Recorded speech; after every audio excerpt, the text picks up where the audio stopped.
जय हिंद साथियों, नमस्कार। प्रिय विद्यार्थियों, नमस्कार। आज के इस वीडियो में हम एक बहुत ही महत्वपूर्ण टॉपिक के बारे में बात करेंगे, जिसमें हम पढ़ेंगे काव्य दोष। हिंदी साहित्य कक्षा 12 का ये विषय बहुत से ऐसे विद्यार्थी जिनके लिए इसको समझना थोड़ा कठिन है, और शिक्षक साथियों के लिए जो प्राध्यापक साथी है उनको भी पढ़ाने में किसी प्रकार की कोई दिक्कत न हो, वो भी आसानी से इस चैप्टर को क्लियर करवा सके। इसलिए मैंने ज़रूरत को समझते हुए आज का ये महत्वपूर्ण वीडियो तैयार किया है। तो साथियों, बोर्ड की परीक्षा में 2 अंक का काव्य दोष का प्रश्न पूछा जाता है। जैसा आप यहाँ पे देख रहे हैं, सबसे पहले हम पढ़ेंगे काव्य दोष की परिभाषा। तो जिस प्रकार हमने पढ़ा था कि काव्य गुण क्या है, तो काव्य की शोभा बढ़ाने वाले, काव्य में उत्कर्ष करने वाले जो तत्व है, रसास्वादन में उत्कर्ष करने वाले, उनको अपन काव्य गुण कहते थे।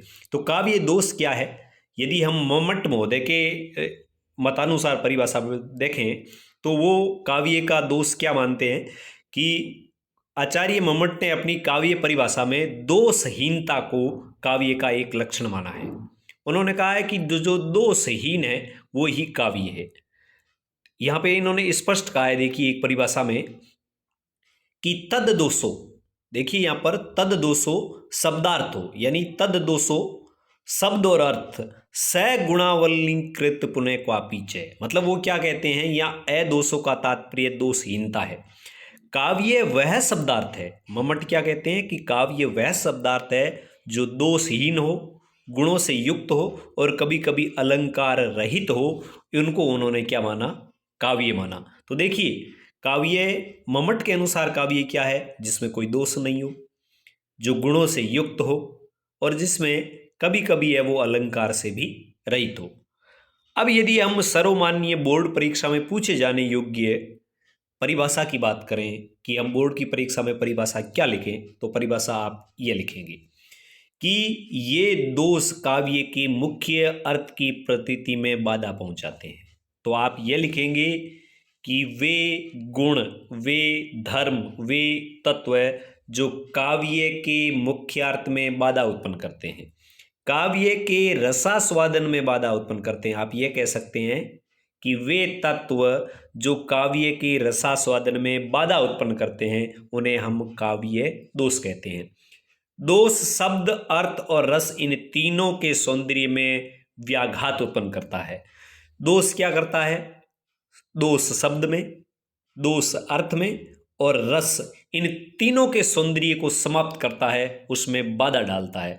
शब्द का सौंदर्य है उसको अपकर्ष करता है, अर्थ का सौंदर्य है उसमें भी अपकर्ष लाता है, और रस का सौंदर्य है उसमें भी अपकर्ष लाता है। तो ये अपकर्षक कारक है। आप कह सकते हैं कि काव्य के रसास्वादन में जो अपकर्षक कारक है उनको अपन काव्य दोष कहते हैं, लेकिन जो उत्कर्षक कारक है उनको अपन काव्य गुण भी कहते हैं।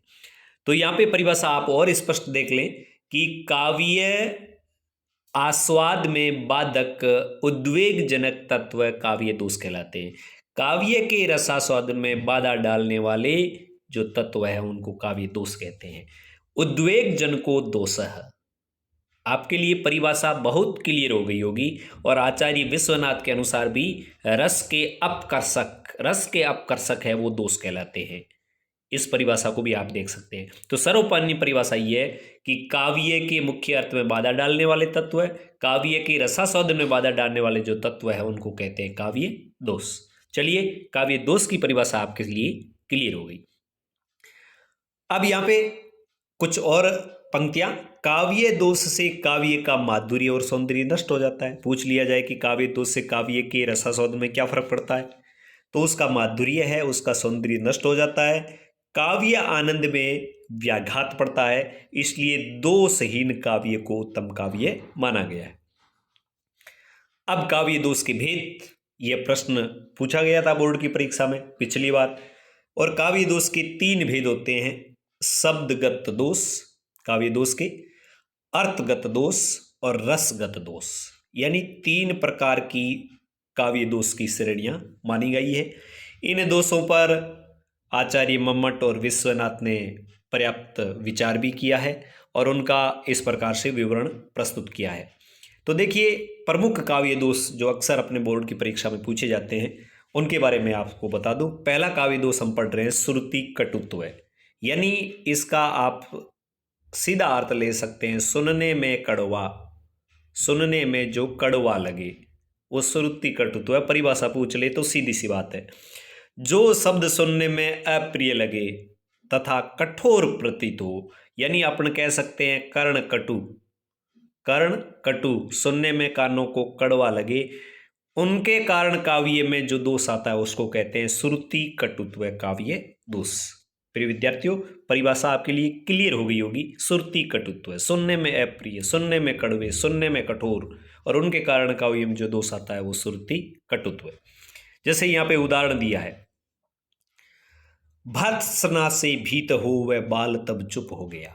या भर्त्सना शब्द है, इसको यदि आप बोलेंगे, इसका उच्चारण करेंगे तो ये कानों को सुनने में कठिन लगेगा। जैसे मैं एक उदाहरण और दे दूं कि कवि के कठिनतर कर्म की करते नहीं हम धृष्टता, पर क्या विचारोत्कृष्टता करती नहीं विचारोत्कृष्टता। कवि के कठिनतर कर्म की करते नहीं हम धृष्टता, पर क्या विषयोत्कृष्टता करती नहीं विचारोत्कृष्टता। तो ये जो मैंने उदाहरण बोला है ये सुनने में आपके कानों को बहुत कड़वा लगेगा, इसलिए यहां पर जो दोष आया है वो श्रुति कटुत्व काव्य दोष। चलिए चलते हैं दोष नंबर 2, चयुत संस्कृति काव्य दोष। चयुत संस्कृति काव्य दोष का है होता है जहां व्याकरण के नियमों के प्रतिकूल कोई बात होती है, यानी व्याकरण के विपरीत, व्याकरण कुछ और कहता है, हम कुछ और सुनते हैं लिखते हैं, तो वहां च्युत संस्कृति काव्य दोष होता है। जैसे जहां किसी शब्द का प्रयोग व्याकरण के प्रतिकूल हो, इतना याद रखिए आप, व्याकरण के प्रतिकूल है किसी शब्द का प्रयोग, तो वहां पर चयुत संस्कृति काव्य दोष है। उदाहरण देखिए, इस निराशता को छोड़ो आशा से काम लो। तो निराशता शब्द व्याकरण की दृष्टि से अशुद्ध है, इसकी जगह शब्द होना चाहिए निराशा। तो निराशता शब्द है, ये जो ता प्रत्यय लगाया है ये बिल्कुल गलत है, इसलिए यहां पर निराशता व्याकरण की दृष्टि से गलत है, अतः यहां पर काव्य दोष है वो चयुत संस्कृति काव्य दोष है।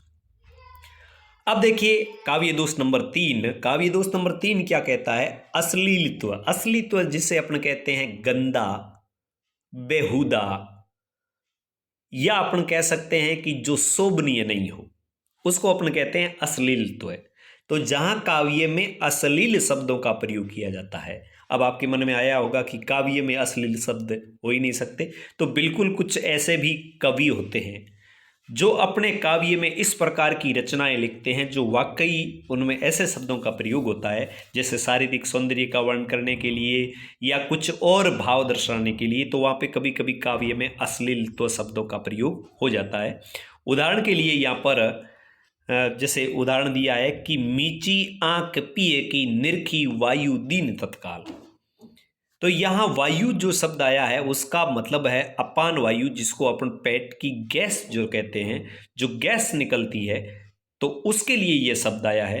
तो इसको आमतौर पर सभ्य लोगों में इस्तेमाल नहीं किया जाता। जो पाद शब्द यहाँ पे आया है जो अपान वायु के लिए आया है, पेट से निकलने वाली गैस के लिए आया है, तो इसको सभ्य समाज के लिए प्रयुक्त नहीं किया जा सकता, इसलिए यहाँ पर अश्लीलत्व काव्य दोष आया है।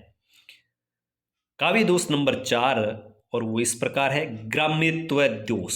ग्राम्यत्व दोष का मतलब है ग्रामीण भाषा के शब्द का जब प्रयोग हो जाता है, जो साहित्यिक शब्द नहीं है, जो साहित्य में प्रयुक्त होने वाला शब्द नहीं है, ग्रामीण भाषा का शब्द है, और उसका साहित्यिक रचना में बोलचाल के ग्रामीण शब्दों का प्रयोग होने पर ग्राम्यत्व दोष। सटीक सी परिभाषा प्रिय विद्यार्थियों, आपको कोई कंफ्यूजन होना नहीं चाहिए। ग्राम्यत्व कह दे, ग्रामीण भाषा के शब्दों का जब प्रयोग हो जाता है तो वहां पे ग्राम्यत्व दोष होता है। उदाहरण देखिए, मूड पे मुकुट तरे सोवत है गोपाल। अब सिर के लिए, जो सिर शब्द है उसके लिए अपना स्थानीय भाषा में शब्द काम लेते हैं मूड, मूड। तो ये मूड शब्द ग्रामीण भाषा का है, इसलिए इस पंक्ति में जो काव्य दोष आया है वो आया है ग्राम्यत्व काव्य दोष। अब अपने यहाँ पे कुछ विस्तार से भी देख लें कि सिर के लिए मूड शब्द का प्रयोग किया है जो ग्राम्यत्व काव्य दोष है। बिल्कुल क्लियर हो गया होगा। अब है अप्रतीत्व काव्य दोष। अप्रतीत्व क्या है कि लोक व्यवहार में न प्रयुक्त होने वाले शास्त्रीय शब्दों का काव्य में प्रयोग। शब्द कैसे? शास्त्रीय। लोक व्यवहार में उनका प्रयोग नहीं होता है, लेकिन उनका काव्य में जब प्रयोग कर लिया जाता है तो वहां पे होता है अप्रतित्व दोष। ध्यान से सुने, लोक व्यवहार में प्रयुक्त नहीं होने वाले शास्त्रीय शब्द, अब शास्त्रीय शब्द है, उनका अर्थ तो कोई कोई ही समझ सकता है, सभी लोग नहीं समझ सकते, लेकिन जब ऐसे शब्दों का प्रयोग काव्य में हो जाता है तो वहां पर जो काव्य दोष होता है वो होता है अप्रतित्व काव्य दोष। उदाहरण के लिए यहां पे देखिए, विस्मय ये गोदावरी अमृतन को फल दे। विस्मय ये गोदावरी, गोदावरी नदी के लिए शब्द का प्रयोग हुआ है विस्मय। अब देखो, विष का अर्थ शास्त्रों में जल भी है। विष का अर्थ शास्त्रों में क्या है? जल। लेकिन लोक प्रचलन में हमको कोई विष कह दे कि आप विष पी लो, तो हम उस चीज को समझ नहीं पाते हैं, क्योंकि ये विष शब्द है वो शास्त्रीय है और शास्त्रों में इसका अर्थ है जल। तो ऐसे जब शब्दों का प्रयोग कर लिया जाता है, अब यहाँ पे प्रयोग कर लिया कि विष में ये गोदावरी अमृत को फल दे, विष युक्त ये गोदावरी ये अमृत रूपी फल देती है, तो ये बात अजब नहीं होती। तो यहाँ विष का प्रयोग जल के लिए होता है, जो सामान्यतः लोक में व्यवहार में ये शब्द प्रयुक्त नहीं होता। हम जल के लिए कभी भी विष शब्द का प्रयोग नहीं करते, अतः यहाँ अप्रतित्व काव्य दोष है। तो समझ में आ गया होगा ये भी आपको। और ये काव्य दोष आपको किस प्रकार से समझ में आ रहे हैं, कि नहीं आ रहे हैं, ये क्लास आपको कैसी लग रही है, कमेंट बॉक्स में अपना प्यारा सा एक कमेंट जरूर दें, ताकि और विद्यार्थियों को प्रोत्साहन मिले और वो पूरी क्लास को देखें, सही ढंग से उसको पढ़े। अब आगे है कलिष्टत्व। कलिष्ट का अर्थ होता है कठिनाई से, ठीक है।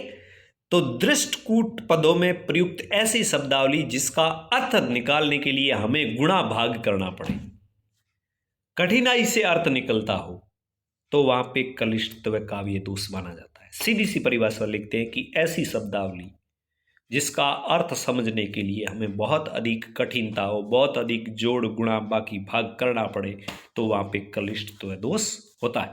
यानी कहने का मतलब है कि एक ऐसी पदावली है, उसके अर्थ तक पहुंचने के लिए आपको कई प्रकार के अर्थों के चरण से गुजरना पड़ता है, तब जाकर हम उसके मुख्य अर्थ तक पहुंचते हैं। तो ऐसी शब्दावली से युक्त जो रचना है उसमें कलिष्टत्व काव्य दोष माना जाता है। जैसे यहां गोपी है, वो कृष्ण के वियोग में क्या कहती है? वो कहती है, नखत वेद ग्रह जोरी अर्ध करी जो बरजे हम खात। वो कहती है कि भगवान श्री कृष्ण के वियोग में, अब सीधी शब्द तो इसका यह है कि हम भगवान श्री कृष्ण के वियोग में विष खाती है, लेकिन उन्होंने, गोपियों ने क्या कहा कि गोपियां कहती है कि कृष्ण के वियोग में हम नखत यानी नक्षत्र कितने हो गए? 27। वेद कितने हो गए? 4। फिर वो कहती है कि ग्रह कितने हो गए? 9, ठीक है।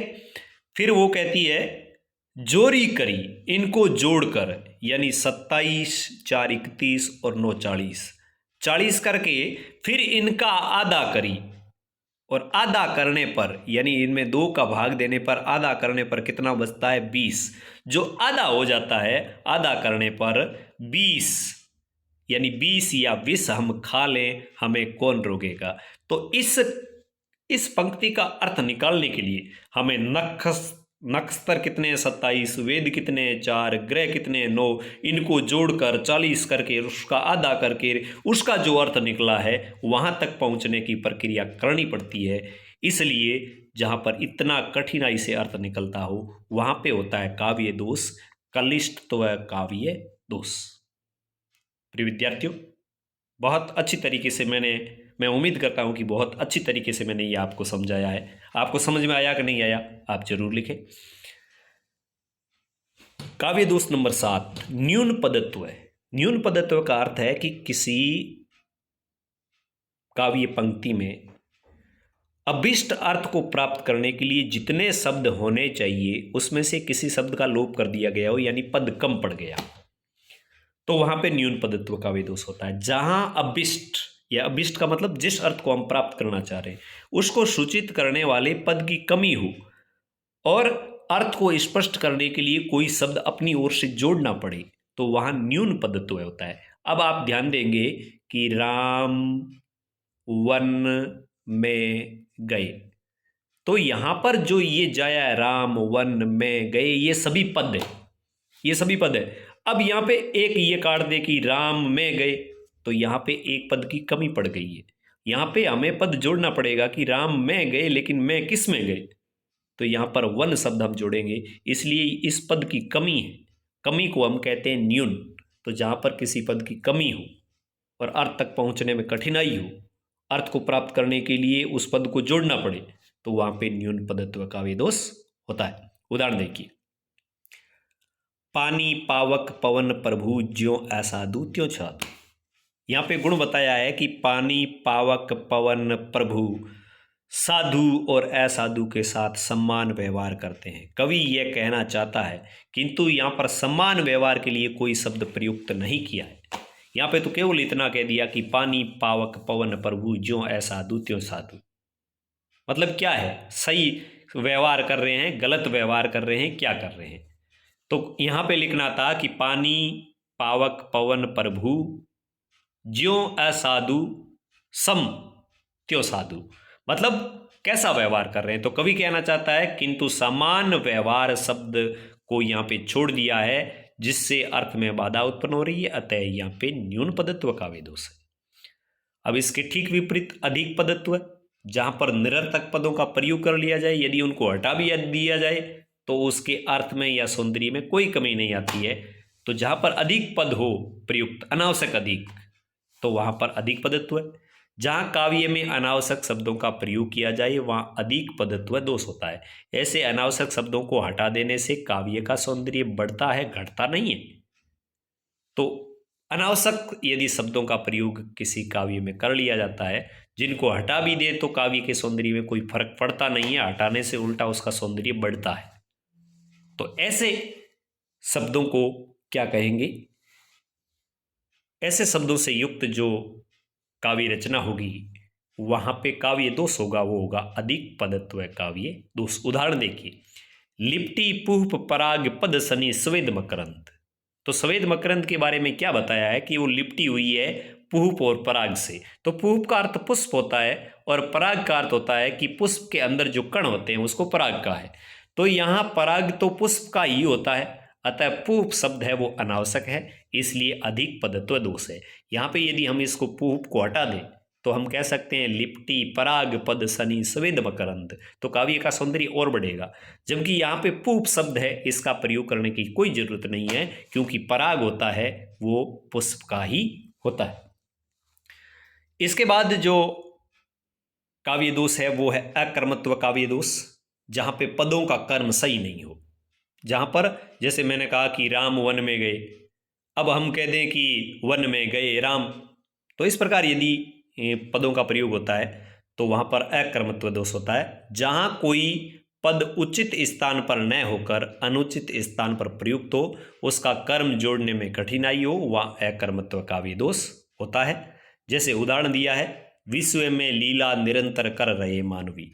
तो यहाँ पर यह ऐसा नहीं होना चाहिए, या मानवी शब्द लीला से पहले प्रयुक्त होना चाहिए। मानवी शब्द है वो लीला से, विश्व में मानवी लीला निरंतर कर रहे हैं, वे प्रभु इस संसार में निरंतर लीला कर रहे हैं, ये पंक्ति इस प्रकार होनी चाहिए। तो यहाँ पर जो काव्य दोष है वो है अकर्मत्व काव्य दोष, अकर्मत्व काव्य दोष।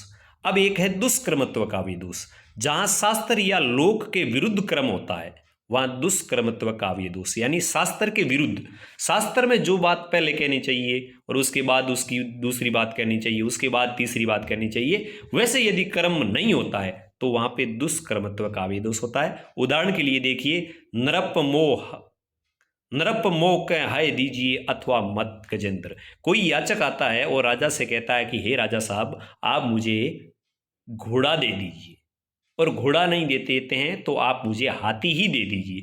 तो यहाँ पर यदि हम स्पष्ट करना चाहें तो याचक को पहले हाथी मांगना चाहिए, फिर हाथी न मिलने पर घोड़े की याचना करनी चाहिए। किंतु यहाँ पहले हाय अर्थात घोड़े की और उसके बाद हाथी की याचना करके लोक विरुद्ध क्रम रखा गया है, अतः यहाँ दुष्कर्मत्व दोष है। साधारण उदाहरण में हम लें तो इसका अर्थ होगा जैसे आप किसी को कह दे कि आप मुझे 10 रुपये दे दीजिए, और 10 नहीं देते हैं तो आप मुझे 20 रुपये ही दे दीजिए। तो ऐसे अर्थ में वहाँ पर ऐसे अर्थ में यहाँ पर एक तरीके से जो काव्य दोष होगा वो काव्य दोष होगा कौन सा, दुष्कर्मत्व काव्य दोष। इसके बाद है पुनरुक्ति दोष। पुनरुक्ति दोष है जहाँ पे बार बार पुनः उक्ति आ जाती है, वहाँ पे पुनरुक्ति दोष है।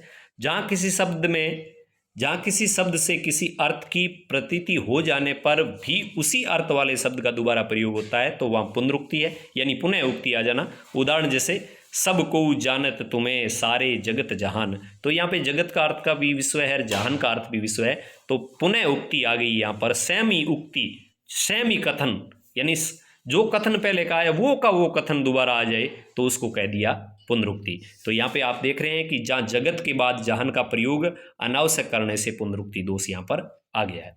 इसके बाद साथियों होता है रस दोष, जहाँ भाव व्यंग्य रूप में न होकर स्वयं ही अपना वर्ण करने लगे वहाँ स्वशब्द वाच्य रस दोष होता है। और इसका कोई विशेष फर्क नहीं पड़ता है, क्योंकि रस दोष है उसके बारे में अपने से परीक्षा में पूछा जाए इसकी संभावना बहुत कम है, फिर भी मैंने यहाँ पे दे दिया। उदाहरण के लिए विस्मृति आ अवसाद घेर ले, नीरवते बस चुप कर दे, तो यहाँ नीरवता की स्थिति में चुप कर दे कहने से स्वशब्द वाच्य रस दोष आ गया है। तो इस प्रकार ये रस दोष की परिभाषा कुछ स्पष्ट यूं भी हो सकती है कि वर्ण प्रतिकूलता के कारण कहीं कहीं इस प्रकार का रस दोष आ जाता है, जैसे श्रृंगार रस में कठोर वर्णों का प्रयोग हो जाए या वीर रस में कोमल वर्णों का प्रयोग हो जाए तो वहाँ पर भी इस प्रकार का दोष आ जाता है, इसलिए ऐसे वर्णों का प्रयोग नहीं होना चाहिए। जैसे यहाँ पे उदाहरण दिया है, मुकुट की उटक लटक विवि कुंड को भों की मटक नेक आँखिन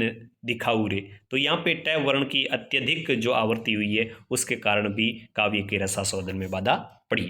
तो प्रिय विद्यार्थियों साथियों, कैसी लगी आपको ये क्लास आप कमेंट सेक्शन में जरूर लिखें। अधिक से अधिक साथियों को शेयर करें, वीडियो को पूरा देखें और चैनल पर पहली बार आए हैं तो चैनल को सब्सक्राइब करना बिल्कुल नहीं भूलें। मिलेंगे किसी और ऐसी महत्वपूर्ण जानकारी के साथ बोर्ड परीक्षा से पहले हर विषय के आसान हल के साथ। तब तक आज्ञा दीजिए। नमस्कार, जय हिंद, जय भारत, वंदे मातरम।